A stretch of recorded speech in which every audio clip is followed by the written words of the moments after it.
Hello बच्चों। आज मैं बात कर रहा हूँ जेई मेन 9 अप्रैल 2019 को पूछा हुआ क्वेश्चन है जो करंट इलेक्ट्रिसिटी से है, और एक दूसरा सवाल है वो भी करंट इलेक्ट्रिसिटी से है, सेम डे और सेम शिफ्ट में पूछा हुआ है। Determine the charge on the capacitor in the following circuit. आप देखो 72 वोल्ट का यहाँ पर एक बैटरी है, 6 ओम, 4 ओम, 2 ओम, 10 ओम, और यहाँ पर एक 10 फैराड का एक कैपेसिटर लगा हुआ है। करेक्ट।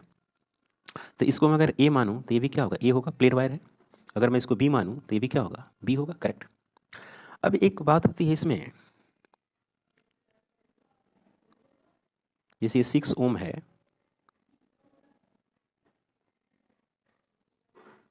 4 ओम, यहाँ पे 2 ओम, और यहाँ पे हो गई 10 ओम,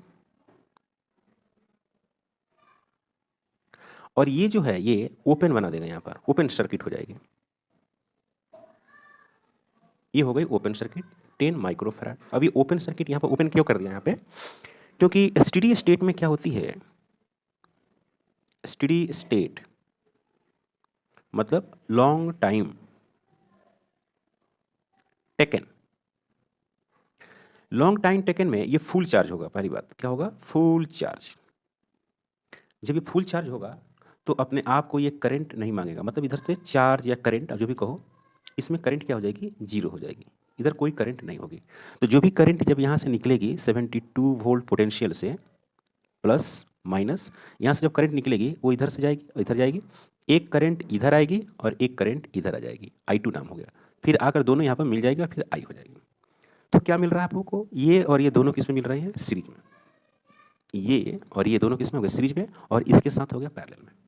ये समझ में आई बात, क्योंकि मुझे इसकी पोटेंशियल निकालनी है, इसकी पोटेंशियल, और इसकी पोटेंशियल जो होगी इस कैपेसिटर के लिए पोटेंशियल हो जाएगी, क्योंकि ये और ये दोनों किस में है, देखो ये वाली और ये वाली सीरीज में है, तो जो इसमें पोटेंशियल होगी वही पोटेंशियल इसमें भी होगी। ऐसा समझ में बात।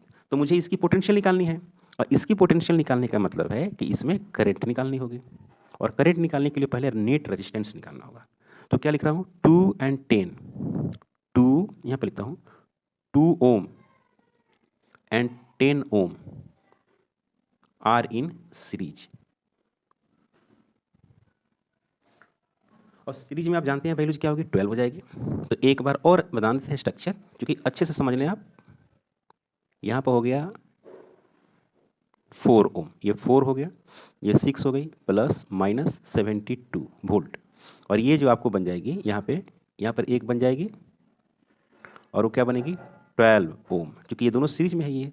तो 10 + 2 12 ओम।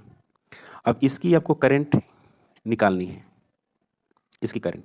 तो आप इसको करंट कैसे निकालोगे, देखो ऐसे निकालते हैं करंट, ये और ये दोनों पैरेलल में है, तो इसकी पोटेंशियल और इसकी पोटेंशियल सेम होगी। इसमें मैंने करंट माना है I1 और इसमें मान लिया है I2। क्लियर है। इसमें और इसमें पोटेंशियल सेम होगी, तो V4 = V12। तो क्या लिखेंगे, 4 × I1 = सॉरी, इसको I2 माना हूँ, इसको I2 माना, इसको I1 है, यहाँ देखो ये I2 ये I1। तो यहाँ लिखेंगे 4I2 × 12 I1, तो ये हो जाएगा 3, मतलब कि I2 = हो गया 3I1। करेक्ट है। अब देखो यहाँ पर क्या है, I, और ये I कितने भागों में बढ़ रही है, 2 भाग में। ये I जा रही है, इधर हो गई I1, इधर हो गई I2। तो फिर लिख सकता हूँ मैं I = I1 + I2, लिख सकता हूँ। मुझे क्या निकालना है, मुझे निकालना है I1, मुझे निकालना है I1, तो I2 को रिप्लेसमेंट कर देंगे यहाँ से। तो यहाँ मिलेगा I = I1 + 3I1, तो ये हो जाएगा 4I1। तो I1 की जो वैल्यूज होगी, I1 की जो वैल्यू होगी, यहाँ से देखो I1 की वैल्यू होगी I/4। ये हो गया इक्वेशन नंबर फर्स्ट। I क्या होगा, I देखो ये दोनों पैरेलल में है, I इसके साथ सीरीज में है, तो I = जो होगा वो V/R इक्विवेलेंट। तो ये हो गई I, ये हो गई बच्चों I, और V हो गई 72। करेक्ट। और देखो इसके R इक्विवेलेंट निकालो, इसके ये दोनों पैरेलल में है और उसके साथ सीरीज में है। पहले ये पैरेलल में आएगी और उसके साथ ये सीरीज में, तो लिखेंगे 6 अब प्लस ये पैरेलल, तो क्या होगा 4 × 12 / 4 + 12। इसको सोल्व करेंगे आएगा 72 6 प्लस और ये कितनी हो जाएगी 16, तो 4 इंटू 12 डिवाइडेड बटे 16, तो ये हो गया 4, ये हो गया 3, तो ये हो गया 72 डिवाइडेड बटे 9, तो I इक्वल टू मिल गया 72 डिवाइड बटे 3 और प्लस 6 कितना हो गया 9, तो 9 इंटू 8 72, तो ये हो गया I is equal to 8 ampere. तो यहाँ पर पुट कर देगा तो I1 मिल जाएगा, देखो तो मिलेगा क्या I1, ध्यान देना I1 इज इक्वल टू मिला 8 डिवाइड बाई 4, तो ये हो गया आपको I1 इक्वल टू 2 एम्पियर। तो अब 2 एम्पियर इसमें भी करंट है, I1 का मतलब क्या हुआ, इसमें भी करंट है और इसमें भी करंट है, तो मुझे निकालना था, देखो ये A माना होना, A हो गया, ये क्या माना गया है B, तो ये भी B हो गया, ये भी A हो गया और ये भी B हो गया, तो ए बी के बीच पोटेंशियल निकालो, तो क्या लिखेंगे VAB equal to I1 into 10, तो ये हो गया VAB is equal to I1 मतलब कि 2 इंटू 10 मतलब कि 20 वोल्ट, करेक्ट। अब देखो ये और ये दोनों सीरीज में है, तो पोटेंशियल इन कैपेसिटेंस, नाउ यहाँ लिखेंगे नाउ पोटेंशियल इन कैपेसिटेंस क्या हो गई VAB is equal to 20 volt हो गई, क्योंकि पैरेलल में है, ये और ये पैरेलल में है, 20 वोल्ट हो गई, तो Q is equal to C भी क्या होती है C कितना है 10, C कितना है बच्चों 10, और V कितनी है 20, तो ये माइक्रो फैराड है, तो ये हो जाएगा माइक्रो कूलम, कितना होगा बच्चों माइक्रो कूलम, तो यहाँ पर लिखेंगे Q equal to 200 micro coulomb, this is the answer. और ऑप्शन देखेंगे तो आपको डी ऑप्शन करेक्ट मिलेगा। आपको समझ में आया सवाल, कंसेप्चुअल है और एक स्टैंडर्ड टाइप्स क्वेश्चन हो गया।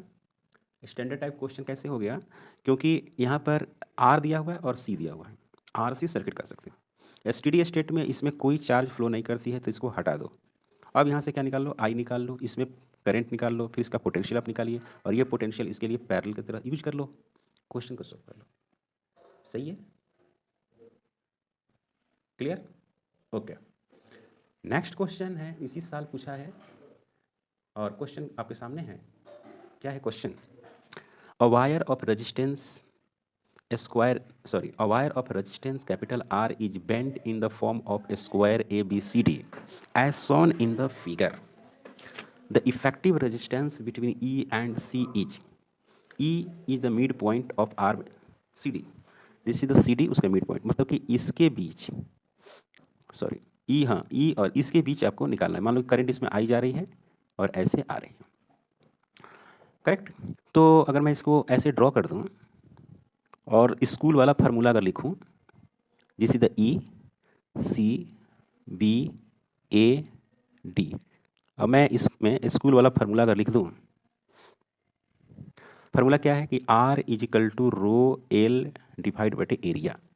रो A कांस्टेंट है, ये रो कैसे कांस्टेंट होती है, क्योंकि मटेरियल सेम है तो ये कांस्टेंट हो गई। एरिया कांस्टेंट कैसे होगी, क्योंकि जितना क्रॉस सेक्शनल एरिया उसकी है इतनी है सबकी है, तो रेजिस्टेंस डायरेक्टली प्रोपोर्शनल लेंथ हो गई। तो एल लेंथ का रेजिस्टेंस है, इसको बना दिया हमने स्क्वायर, क्या बन दिया एक स्क्वायर। तो इक्वल लेंथ 4 साइड होंगे, बिल्कुल इक्वल लेंथ के 4 साइड होंगे। तो यहाँ पे एक रेजिस्टेंस दिया मैंने, एक रेजिस्टेंस यहाँ दिया, एक रेजिस्टेंस यहाँ दिया, ठीक है, एक पूरा यहाँ से यहाँ तक रेजिस्टेंस दे दिया, करेक्ट। तो ये हो गई R/4, ये भी हो गई क्या R/4, और ये भी हो गई क्या R/4, और यहाँ से यहाँ तक जो रेजिस्टेंस है वो R/4 है, तो लेंथ के हिसाब से ये वाली कितनी हो जाएगी R/8 नहीं होगी, ये भी कितना हो गई R/8 हो गई। आया समझ में, क्लियर, गुड आउट। फिर से सुन लो, ये पूरा जो स्क्वायर है उसकी लंबाई L है और इसकी रेजिस्टेंस R है। अब इसको 4 भाग में बांट कर दे, 1 2 3 4, ये नहीं सोचना है। अब यहाँ पर R/4 टोटल मिलाकर ये वाला हो गया R/4, लेकिन मुझे क्या करना है कि इसको फिर 2 भाग में डिवाइड कर देना है, तो हाफ हाफ हो गया फिर, तो R/8 ये और R/8 ये। अब मुझे इसके बीच और इसके बीच निकालना है, तो ये और ये किसमें हो गए सीरीज में। अब समझे बात को, तो पहले लिखेंगे RS is equal to R/4 r/4 और r/4 प्लस r/8। इसको कितना लिखेंगे 3r/4 प्लस r/8। ये हो गया।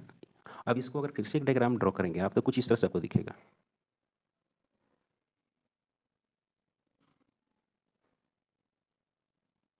और ये हो गया आपको E और ये हो गया आपको D। आया समझ बात? या सर इसको इधर कर दीजिए। ये हो गया E और D, तो ये हो गया r/8 और ये हो गया, इसको सोल्व करो पूरा। इसको पूरा सोल्व करेंगे तो मिलेगा हमको r/4 कॉमन और 3 + 1/2 तो ये 6 7, यानी ये मिल जाएगा आपको 7r/8। क्लियर है? ओके। तो अब ये दोनों पैरेलल में हो गए ना, ये और ये हो गया 7r/8 पैरेलल में हो गया। तो RDE पैरेलल में कैसे जोड़ते हैं पता है आपको? r × 8 और यहाँ लिखते हैं यहाँ RDE इजिकल टू, इसको पैरेलल में जोड़ते हैं 7r/8 इंटू r/8 डिवाइडेड बटे 7r/8 प्लस r/8। तो कितना हो जाएगा?